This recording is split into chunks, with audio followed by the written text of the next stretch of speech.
প্রিয় ভাই বোনেরা, রাতে ঘুমানোর আগে নবীজি সাল্লাল্লাহু আলাইহি সাল্লামের শিখানো একটি তাসবিহ, যা পড়লে জীবনের সব অভাব অনটন, দুঃখ কষ্ট পেরেশানি ও বিপদ আপদ আস্তে আস্তে দূর হতে শুরু করবে ইনশাআল্লাহ।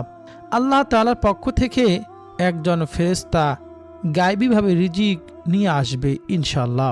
এই আমল ছোট হলেও এতটাই কার্যকারী ও শক্তিশালী যে নবীজির আদরের কন্যা হযরত ফাতেমা রাদিয়াল্লাহু তাআলা আনহা ও হযরত আলী রাদিয়াল্লাহু তাআলা আনহুর একটি ঘটনা শুনলে আপনি তা বুঝে যাবেন কেন এই তাসবিহ এত গুরুত্বপূর্ণ।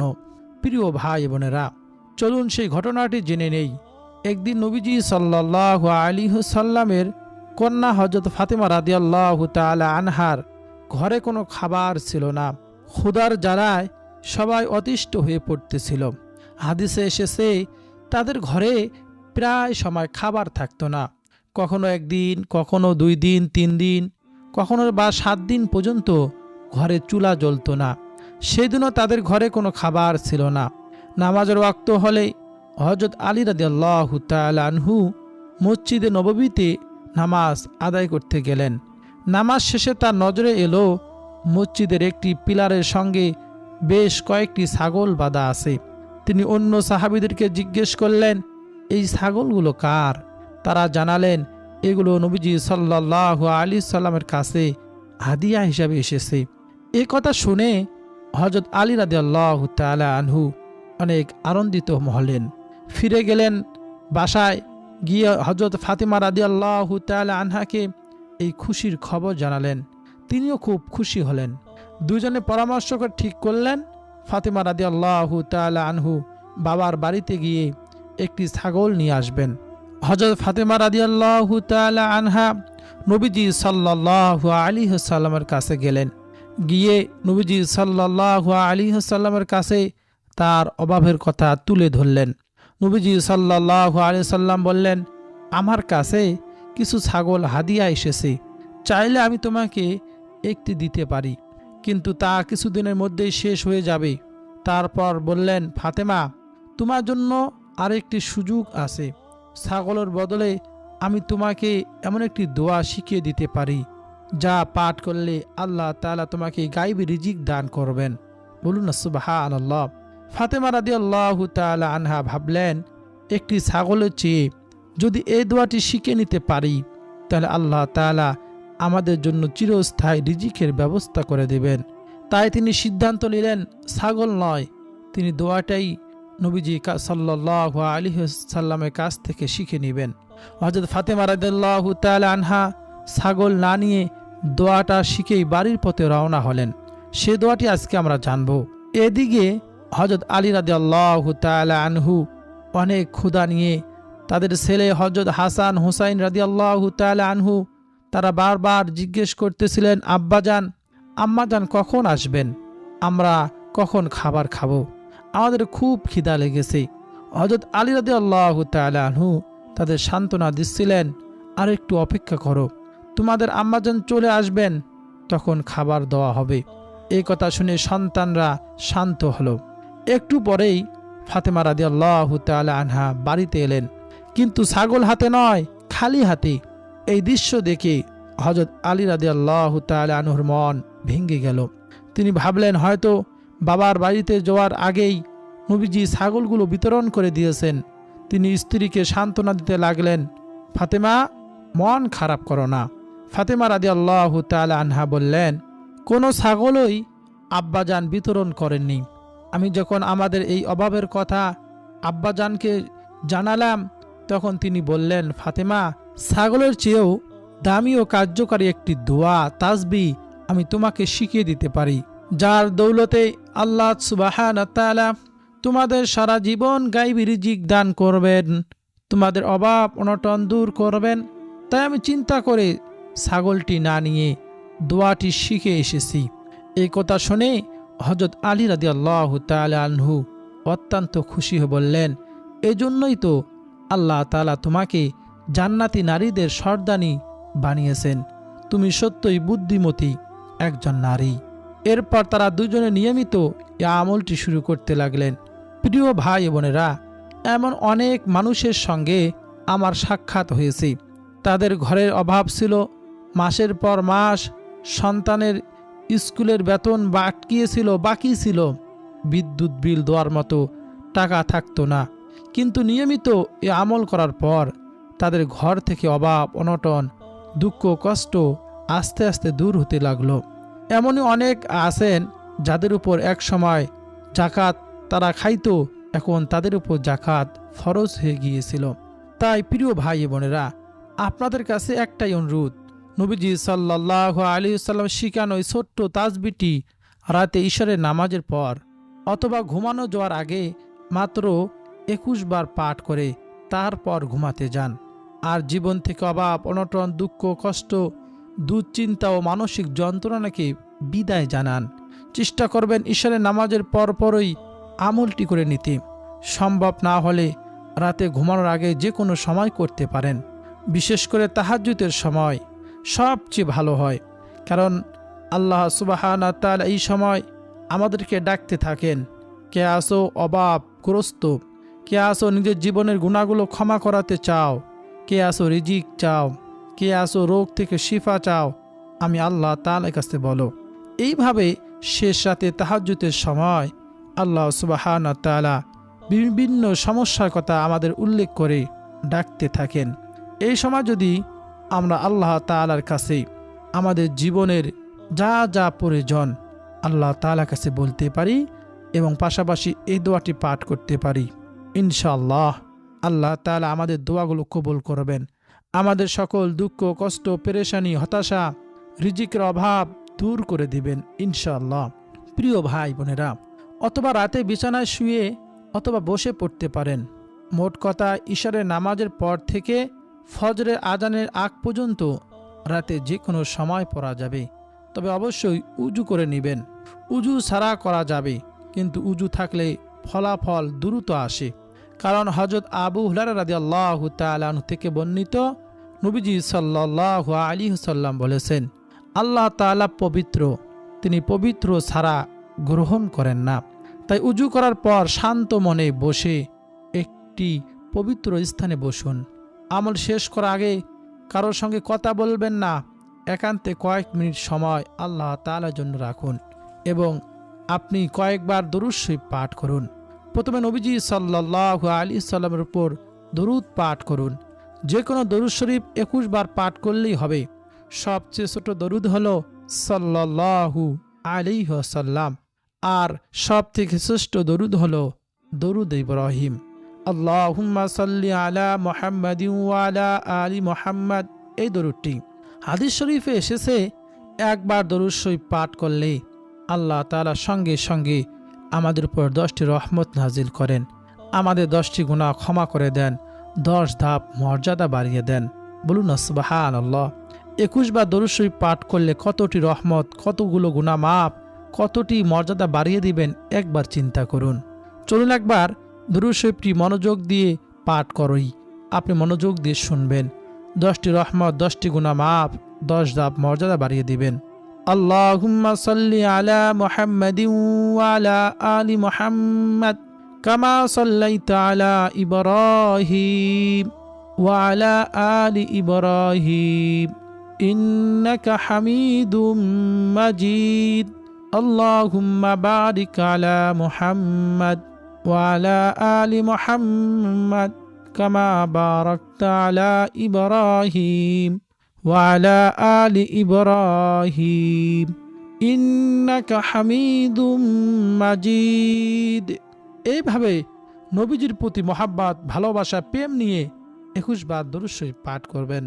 তারপর কয়েকবার ইস্তেগফার পাঠ করবেন। নবীজি সাল্লাল্লাহু আলাইহি সাল্লাম বলেছেন, যে ব্যক্তি দুনিয়াতে ইস্তেগফার বেশি বেশি পাঠ করবে, আল্লাহ তাআলা তার জীবনের সব গুনাহ ক্ষমা করে দিবেন। বলুন না সুবহানাল্লাহ। প্রিয় ভাই বোনেরা, নবীজি নিষ্পাপ হওয়ার সত্ত্বেও প্রত্যেক দিন হাদিসে এসেছে 70 বারও অধিক তওবা ইস্তেগফার পাঠ করতেন। আমরা ঘুমানোর আগে সারাদিনের যে গুনাহ করেছি, অন্যায় করেছি, সব স্মরণ করে যদি আল্লাহ তাআলার কাছে ইস্তেগফার পাঠ করতে পারি, আল্লাহ তাআলা আমাদের সারাদিনের গুনাহগুলো মাফ করবেন। এই জন্য ঘুমানোর আগে 21 বার ইস্তেগফার পাঠ করব।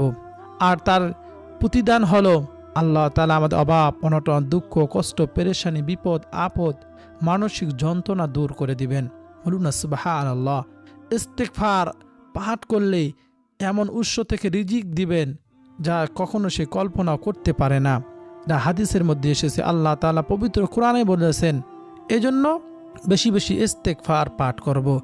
সব থেকে ছোট ইস্তেগফার হলো আস্তাগফিরুল্লাহ, আস্তাগফিরুল্লাহ। আরেকটি সব থেকে শ্রেষ্ঠ ইস্তেগফারের কথা বলি। প্রায় ভিডিওতে আমি এই সাইয়্যিদুল ইস্তেগফারের কথা বলি, কারণ এত ফজিলতপূর্ণ একটি ইস্তেগফার। শুধু জীবনে যদি আমরা নিয়মিত মৃত্যু পর্যন্ত একটি ইস্তেগফারে আমল করতে পারি, জান্নাতে যাওয়ার জন্য কাল কিয়ামতের ময়দানে আমাদের বড় ওসিলা হয়ে দাঁড়াবে ইনশাআল্লাহ।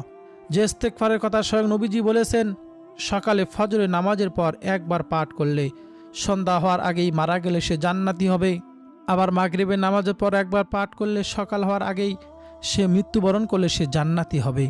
স্বয়ং নবীজি এই কথা বলেছেন। বলুন সুবহানাল্লাহ।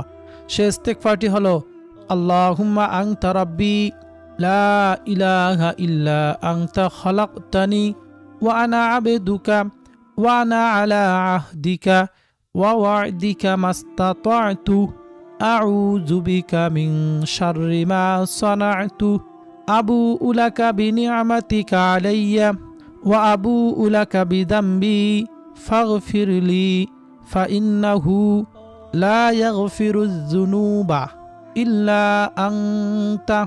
এইভাবে সকাল সন্ধ্যা একবার পাঠ করবেন।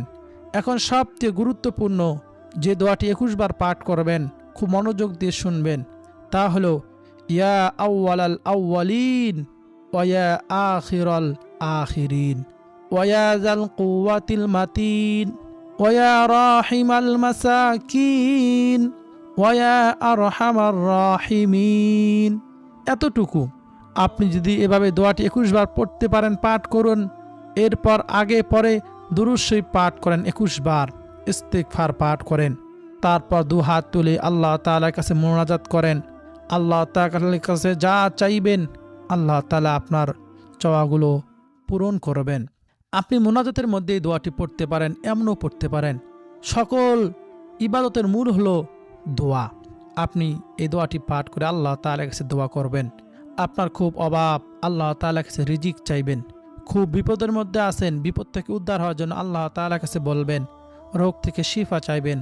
এক কথা, যত সমস্যার সমাধান দিতে পারে আল্লাহ তাআলা, সব সমস্যার সমাধান আল্লাহ তাআলার কাছে চাইবেন। আপনি যখন মোনাজাত ধরবেন, প্রথমে আল্লাহ তাআলার প্রশংসা, তারপর নবীজির উপর দরুদ পাঠ করবেন, তারপর আল্লাহ তাআলার কাছে দোয়া করবেন। প্রিয় ভাই বোনেরা, মোনাজাতের মাঝখানে অবশ্যই আপনি এটা পাঠ করার চেষ্টা করবেন। আরেকটি তাসবিহ, তা হলো ইয়া জাল জালালি ওয়াল ইকরাম, 3 বার। নবীজি বলেছেন, এক ব্যক্তি উপরোক্ত ইয়া জাল জালালি ওয়াল ইকরাম পাঠ করলেন, তারপর আল্লাহ তাআলার কাছে দোয়া করলেন। নবীজি বলেন, তুমি যা চাওয়ার চেয়ে নাও, আজ তোমার দোয়া কবুল করা হবে। বলুন না সুবহানাল্লাহ। হাদিসটি তিরমিজি শরীফে এসেছে। এরপর আপনি রিজিক বৃদ্ধির জন্য, আল্লাহ তাআলার সাহায্য পাওয়ার জন্য রাতে ঘুমানোর আগে কিছু সময় কুরআনি আমল করবেন। প্রথমত ঘুমানোর আগে অবশ্যই এই আমলগুলো করে ঘুমাবেন। অবশ্যই রিজিকে বরকত হবে।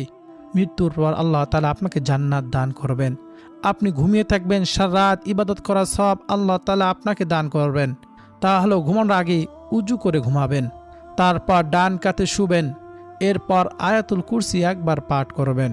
তাহলে আল্লাহ তাআলা আসমান থেকে একজন ফেরেশতা পাঠাবেন, যিনি সারা রাত আপনাকে পাহারা দিবেন। বলুন না সুবহানাল্লাহ। আয়াতুল কুরসি এমন একটি ফজিলতপূর্ণ আমল। আল্লাহ তাআলার পবিত্র কুরআনুল কারীমের সব থেকে শ্রেষ্ঠ আয়াত বলা হয় আয়াতুল কুরসিকে। এই আয়াতুল কুরসি কোনো ব্যক্তি যদি ঘুমানোর আগে একবার পাঠ করে, একজন ফেরেশতা তাকে সারা রাত পাহারা দেয়, যেন কেউ তার কোনো ক্ষতি করতে পারে না। আয়াতুল কুরসির আরেকটি আমল হলো, প্রত্যেক ফরজ নামাজের পর যে ব্যক্তি একবার আয়াতুল কুরসি পাঠ করবে, আল্লাহ তাআলা তাকে মৃত্যুবরণ করার সঙ্গে সঙ্গে জান্নাত দান করবেন। এই কথা বলেছেন স্বয়ং নবীজি সাল্লাল্লাহু আলাইহি ওয়াসাল্লাম। তারপর সূরা ইখলাস, কুল হুয়াল্লাহু আহাদ, আল্লাহুস সামাদ, তারপর সূরা ফালাক, কুল আউযু বিরাব্বিল ফালাক, তারপর সূরা নাস, কুল আউযু বিরাব্বিন নাস। এই 3টি সূরা নবীজি প্রত্যেক দিন ঘুমানোর আগে একবার করে পাঠ করে হাতের তালুতে, 2 হাতের তালুতে একসঙ্গে করে ফু দিতেন। সামনে মুখ থেকে, মাথা থেকে সামনে যতটুকু সম্ভব মাসেহ করতেন। এভাবে 3 বার করতেন। নবীজির সুন্নতি আমল এভাবে যে 3 বার প্রত্যেক দিন আমরা করতে পারি, এর ফজিলত হলো আল্লাহ সুবহানাহু ওয়া তাআলা সকল ধরনের ক্ষতি থেকে, জাদুটোনা থেকে, বদ নজর থেকে আল্লাহ তাআলা আমাদেরকে হেফাজত করবেন। বলুন না সুবহানাল্লাহ। তারপর সূরা বাকারার শেষ 2 আয়াত সম্ভব হলে তেলাওয়াত করবেন, না হলে আজ থেকে আপনি শেষ 2 আয়াত মুখস্থ করার চেষ্টা করবেন। তারপর সুবহানাল্লাহ 33 বার, আলহামদুলিল্লাহ 33 বার, আল্লাহু আকবার 34 বার যদি ঘুমানোর আগে পাঠ করতে পারেন, আল্লাহ তাআলা সারাদিনের ক্লান্তি দূর করে দিবেন, রিজিকে বারাকা দান করবেন, অভাব অনটন দূর করবেন। পরের দিন নতুনভাবে আবার কর্মজীবন শুরু করতে পারবেন। এরপর জান্নাতের গুপ্তধন বলা হয় একটি তাসবিহকে, তা হলো লা হাওলা ওয়ালা কুওয়াতা ইল্লা বিল্লাহ, 10 বার পাঠ করবেন। এই দোয়াটিকে বলা হয় জান্নাতের গুপ্তধন সমূহের একটি গুপ্তধন। বলুন না সুবহানাল্লাহ। এই দোয়াটি পাঠ করলে শয়তান আপনার কাছে আসতে পারবে না। আমরা সকলে জানি শয়তান প্রকাশ্য আমাদের শত্রু। শয়তানের ওয়াসওয়াসায় পড়ে আমরা গুনাহের কাজ করি। শয়তান যদি আমার কাছে আসতে না পারে, আপনাদের কাছে আসতে না পারে, দিন পালন আমাদের জন্য সহজ হয়ে যাবে। তারপর সুবহানাল্লাহি ওয়া বিহামদিহি 100 বার পড়বেন। হাদিসে এসেছে সুবহানাল্লাহি ওয়া বিহামদিহি 100 বার পড়লে তার গুনাহ যদি সমুদ্রের ফেনা সমান হয় তাও মাফ করে দেওয়া হবে। বলুন না সুবহানাল্লাহ। সব শেষে ঘুমানোর দোয়াটি পাঠ করে ঘুমিয়ে পড়বেন।